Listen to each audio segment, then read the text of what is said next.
Bapak Bojong tutu atu tutu gunung sangkane ing sabrang ngon-ingone sang bupati yen lumampah si Bojong lambean krono.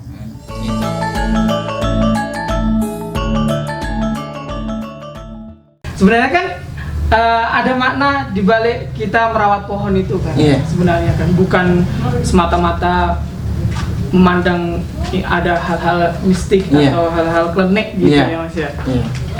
Oke, lanjut yang terakhir ini Mas. Iya. Pertanyaan tentang mungkin fokusnya di memang itu kemampuan Mas gitu ya. Karena memang ini fokus di naskah-naskah ya kan. Iya. Atau manuskrip seperti itu. Nah sebenarnya tentang naskah-naskah kuno, naskah-naskah klasik tentang tetembangan, ketika jenengan mempelajari tentang itu, bagaimana respon jenengan tentang realita musik yang digunakan atau media musik yang digunakan syiar Wali Songo pada saat itu? Kan mesti kan kita bisa lihat faktanya masyarakat Jawa tidak bisa lepas dari musik Iya. atau itu Lagu-lagu Kembang. ya. itu kan menjadi sarana Wali Songo pada saat itu untuk menyiarkan agama Islam. Ya. Terima kasih. Ya, sekali lagi memang mengkaji budaya Jawa, terutama budaya untuk orang Jawa itu menjadi laku keseharian orang Jawa. Jadi tidak cukup hanya 15 menit bahkan setengah jam. Jadi ini hanya gambaran umum dari apa yang kita tahu bersama, hanya beberapa sekelumit dengan skrip yang lompat-lompat. Ya sebisa saya. Tapi yang saya garis bawahi adalah pentingnya tradisi dalam mewarnai agama, itu saja. Jadi kita harus mewarnai agama ini dengan tradisi. Tradisi itu ya sekali lagi dia tidak bertabrakan dengan syariat. Kita harus selektif seperti sajen tadi ya kan. Nah, boleh menggunakan sajen. Sajen itu kan sajian. Nah, setelah ada kegiatan makan-makan itu namanya sajen. Tapi kalau di bawah pohon tunggu dulu. Nah, pasti orang bilang cari nomor.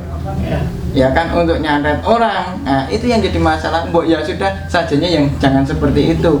Tapi sajennya yang lain apa? Ya membuat tumpeng untuk kenduri atau membuat tumpeng untuk tahlilan. Itu juga sama saja namanya sajen. Cuma kalau dayangnya dulu itu adalah nenek moyangnya, dayang sekarang kita bukan dayang yang sembarang dayang atau yang mempunyai dayang setelah Allah Subhanahu wa taala dengan masih menggunakan wasilah sajen tadi berupa tumpeng, berupa nasi kuning, berupa Berkat ya. Nah, kalau sudah kepek diangkat, itu barokat gitu kan. Berkat kan barokat. Iya. Apa kepek diangkat. Iya.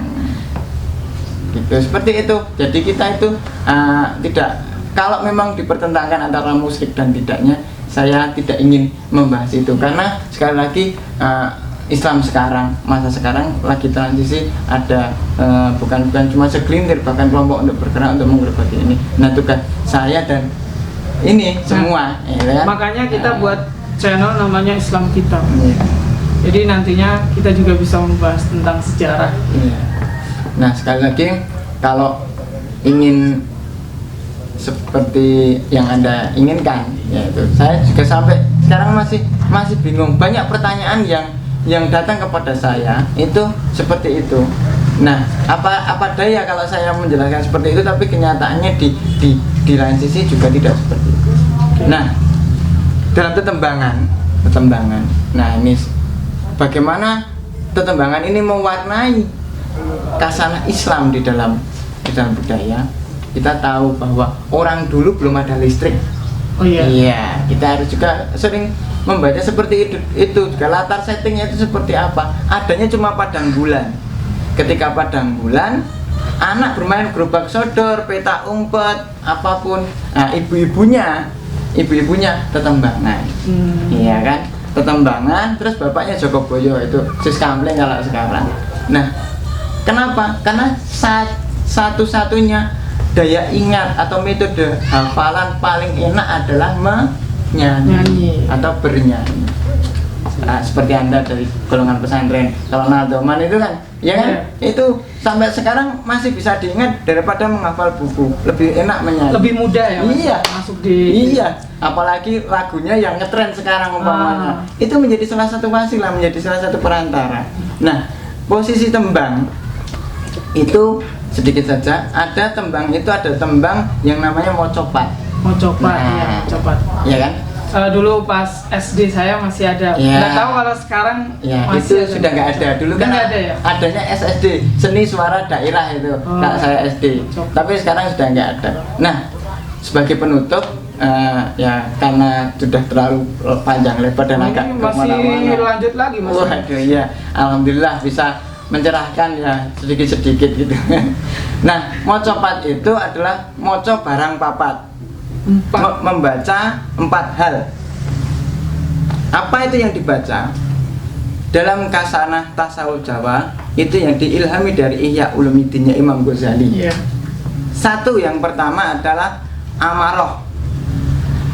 Kita harus bisa membaca itu. Membaca itu ya satu beriadoh, kita mengurangi berpuasa. Itu amaroh. Kalau di dalam naskah ini disebutkan sinarnya merah. Yang kedua itu adalah sinar kuning. Apa itu? Sufia. Sufia itu syahwat. Yang ketiga adalah lawamah. Kalau orang Jawa ngalungamah, bisa nggak bisa bilang lawamah, terus ngalungamah itu tomak, rakus, ingin menang sendiri, sifat hewan. Nah, ketiganya ini bukan tidak bisa dilangi, memang tidak bisa dilangi, tapi harus dikendalikan, diriado. Apa itu? Dengan apa wasa atau puasa? Dengan puasa ini, puasa itu, itulah ajaran wali. Biar apa? Yang keempat adalah mutmainah. Mutmainah itu tenang. Nah, mengekang 3 hal agar dapatkan 1 hal. Itu katanya diambil dari Ihya Ulumuddin. Nah, kenapa bisa Jawa bersinggungan Ihya Ulumuddin? Karena Raden Ngabironggo Warsito selain dia pujangga Jawa juga murid dari Kiai Hasan Besari Ponorogo Tegalsari. Jadi mendapatkan ulangan atau pembelajaran yang secara islami, cuma nanti diakulturasi menjadi seperti itu. Nah, mocopat itu ada 11 tembang mentrum. Itu adalah lambang dari siklus kehidupan manusia. Nah, ini sebagai pengetahuan saja, sering-sering saja. Yang pertama adalah mijil. Mijil itu artinya lahir. Mijil. Awal pertama manusia itu pasti lahir. Yang kedua adalah mas kumambang. Artinya mas kumambang itu emas yang mengambang. Kenapa emas yang mengambang? Itu pas anak kecil. Iya, lagi bagus-bagusnya, lagi indah-indahnya, menggoda mata, menggoda hati, tapi masih mengambang, belum bisa menjadi apa-apa. Nah, akhirnya lagi diteruskan dadang gulo. Nah, itu harus apa? Digulauan tadi, beri pendidikan yang baik. Ya, jangan terus nanti kalau sekolah S2, S3 sampai dokter mau jadi apa? Palingnya itu jangan, karena ilmu ya ilmu, pekerjaan nggak ada sangkut pautnya dengan ilmu. Itu yang kita sering salah persepsi. Yang penting kita cari ilmu sebanyaknya. Besok mau jadi apa, ya udah kita. Iya, tapi Allah tidak akan pernah melenjani janji. Ya itu, kalau ilmunya ini insya Allah makom dalam ilmunya ini. Nah, apa tadi dandang gula tadi? Kita harus mengolah anak tersebut, emas tersebut, biar bisa menjadi anak yang berguna. Selanjutnya, fase selanjutnya adalah sinom, nom-noman, pemuda, remaja. Nah, remaja ini kan kalau tidak ada basic yang baik tadi, dari dandang gula pendidikan yang baik tadi, biasanya merusak, biasanya menjadi orang yang tidak baik. Nah, akhirnya karena sudah agak dewasa, itu timbul syahwat itu tadi. Nah, apa itu asmoro dono? Asmoro itu asmara, dono itu memberi. Ya, kalau orang Jawa ya aku tresno karo kowe, I love you, itu karena ada simbol ketertarikan antara kaum Adam dan kaum Hawa. Timbul rasa cinta karena itu rahmat Tuhan yang paling indah di muka bumi adalah cinta, seperti itu. Nah, setelah itu baru cocok. Oh, Anda orang Jawa bisa memahami tradisi Jawa, istri saya orang Madura seumpamanya. Paham, cocok gambuh menikah. Gombo itu Ya bukan. mereka cocok klop. Iya. Nah, saya seperti ini, kalau saya sukanya pedes ya nanti istri saya bagaimana caranya masak dan lain itu adalah harmonisasi kehidupan manusia dalam Gombo. Karena masih mantan muda itu durmo itu hangat, harmonis. Biasanya kalau belum punya anak kan Masih anget-angetnya. iya, Ya. mau makan apa mas, mau disediakan apa, tapi kalau sudah anak satu anak dua Panggilnya masih sayang. iya itu karena hangat, itulah durmo. Masih anget kayak Iya. baru keluar. Iya, betul. Nah, setelah Durmo, nah itu ada lagi yang paling menjadi fase pemisah, yaitu apa? Pangkur. Pangkur itu artinya dikurangi. Apa itu? Pangkur Cilongi. Iya, dikurangi. Apa itu? Fase tua. Ah. Sudah pendengarannya kurang, makan bayam asam urat, makan kacang darah tinggi dan lain-lain. Itu adalah peringatan dari Allah Subhanahu wa taala, itu pangkur. Nikmatnya sudah dikelongi, dipangkur. Dipotong. Karena apa? Menanti, kinanti. Kinanti. Menanti apa? Menanti megatruk. Megat itu pisah, Pisah. ruh itu adalah Roh. jiwa, roh. Apa? Meninggal aja. Kalau setelah megatruk selesai, akan dipocong atau pocong. Nah, dari lahir mijil sampai pocong. Nah, itu ditembangkan tiap hari dengan muatan yang religius dan sangat bermakna. Oke, sebenarnya sangat religius ya mas. Iya. Ada pelajaran-pelajaran yang bisa didapat Iya. dari. Ya mungkin berarti mau copat itu serat akan makna ya. Iya.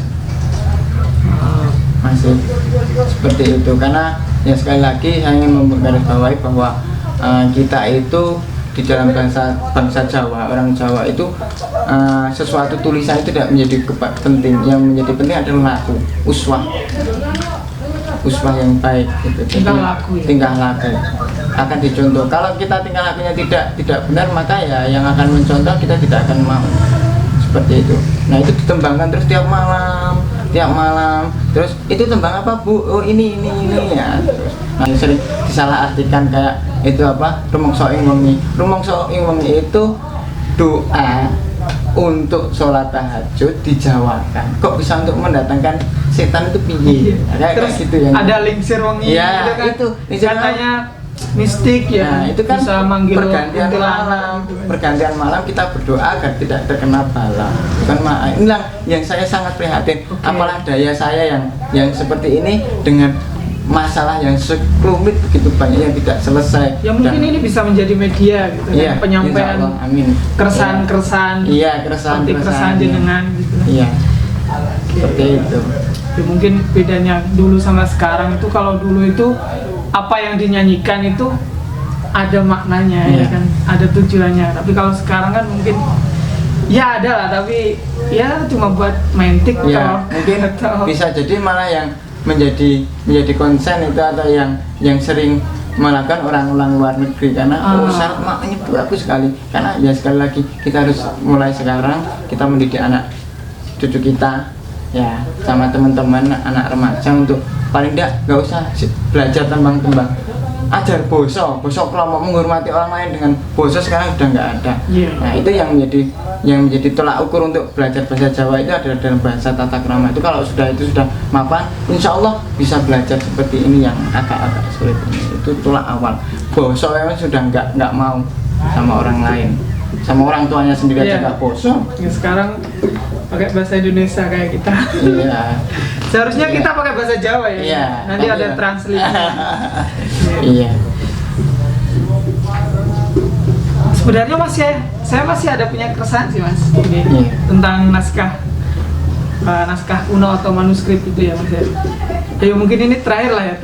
terakhir ya. Memang Ya karena mungkin pertanyaan itu timbulnya itu tidak kira-kira gitu ya. Iya. Mak Bedunduk itu ada pertanyaan. iya. Tiba-tiba gitu. Iya. Nah, itu mak petunjuk itu apa kalau di Indonesia kan? Tiba-tiba atau hampir tiba. Iya. Oke, kalau kita, saya juga pernah sih lihat-lihat manuskrip gitu kan. Itu kenapa kok manuskrip kita orang Indonesia itu malah banyak ditemukan di luar negeri gitu? Mungkin ada penjelasannya nggak? sepengetahuan saya, ketika Raffles berjaya memimpin bangsa ini, Raffles itu kan penggila ilmu pengetahuan, segala yang serba pengetahuan yang baik atau buruk yang menjadi adiluhung itu dibawa masih dipelajari.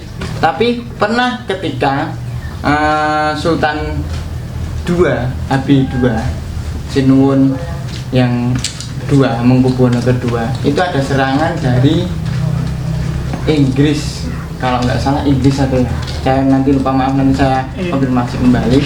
Itu menyerang keraton, setelah itu membawa arsip-arsip keraton dibawa ke luar negeri. 4 kereta atau 5 kereta, ya sekarang 5 mobil, 6 mobilan ya banyak pada waktu itu. Yang ditinggalkan yang tidak berguna, seperti kalau di keraton itu Kanjeng Kiai Al-Quran itu nggak dibawa, nggak usah, sana juga ada mushaf itu.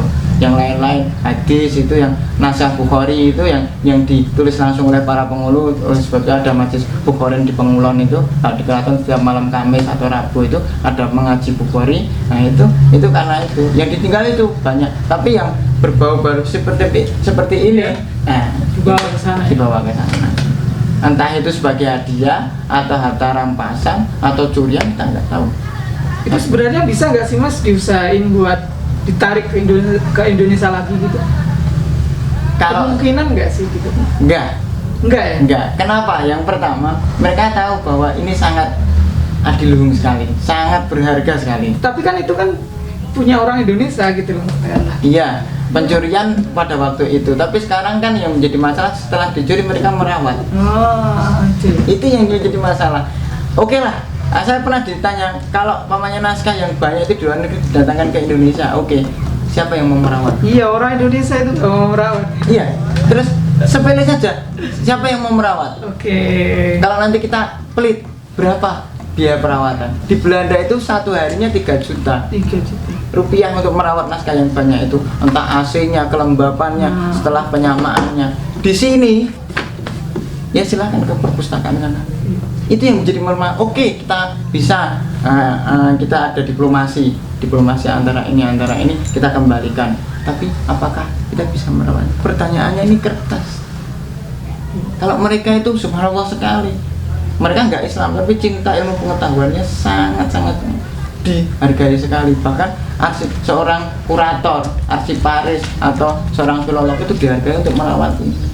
Kita kurang. Ada tapi kurang. Bahkan juga ada di museum di Prancis itu kan, itu juga dia menyimpan banyak manuskrip Indonesia di sana. Oke. Nah mungkin saya rasa cukup Mas perbincangan kita tentang awal jumpa pertama itu biasanya agak kikuk gitu. Tapi alhamdulillah, terima kasih. Paling tidak channel ini ya, channel Islam kita itu bisa apa yang saya omongkan ini di cross check kembali. Jadi ditanyakan kepada biasanya mbahnya atau siapanya, itu bisa melengkapi informasi yang sepenggal yang saya, karena ya sekali lagi bahasa dan belakang saya belum tertata, karena ya menjelaskan budaya itu tidak semudah apa yang tinggal ini membaca buku, tapi syarat makna dan bagaimana mempelajarinya itu yang sulit. Apalagi berbicara sejarah itu kan mesti banyak sumber juga ya. Jadi pandang yang mana saling melengkapi kita. Ya mungkin kita cukupkan obrolan pada kesempatan kali ini. Dari saya, Iksan dan Mas Syafiq, mohon maaf jika ada kesalahan tutur kata atau tingkah laku yang kurang berkenan. Saya mohon maaf, saya izin undur diri. Wassalamualaikum warahmatullahi wabarakatuh.